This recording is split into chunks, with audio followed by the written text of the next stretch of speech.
മത്സരിക്കട്ടെ, മത്സരിച്ചാവട്ടെ. മത്സരിച്ചതിന് ശേഷം നമുക്ക് പറയാം കേട്ടോ.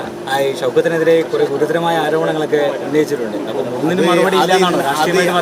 അത് ഇന്നല്ലല്ലോ, കുറെ ദിവസങ്ങളായിട്ട്, കുറെ വർഷങ്ങളായിട്ട് 2016 മുതൽ ഞാനും അദ്ദേഹവുമായി മത്സരിക്കുന്ന കാലം തൊട്ട് അദ്ദേഹം മുന്നേ ഓരോ കാര്യങ്ങൾ പറയുന്നു.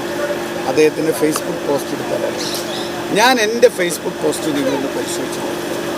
ഞാനൊന്നും അത്തരം വിവാദങ്ങളിൽ കുടുങ്ങാനോ വിവാദങ്ങളുടെ പുറകെ പോകാനോ ആഗ്രഹിക്കുന്നില്ല. എന്നെ സംബന്ധിച്ചിടത്തോളം ഈ തെരഞ്ഞെടുപ്പിൽ കൃത്യമായ വീക്ഷണമുണ്ടായിരുന്നു.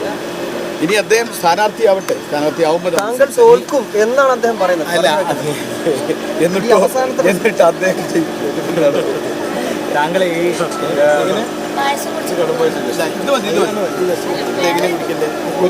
മുസ്ലിം സംഘടനകൾക്കിടയിൽ സ്വാധീനമില്ല, മുസ്ലിങ്ങൾക്കിടയിൽ സ്വാധീനമില്ല തുടങ്ങിയ ആക്ഷേപങ്ങൾ ഉൾപ്പെടെ ഉന്നയിച്ചു.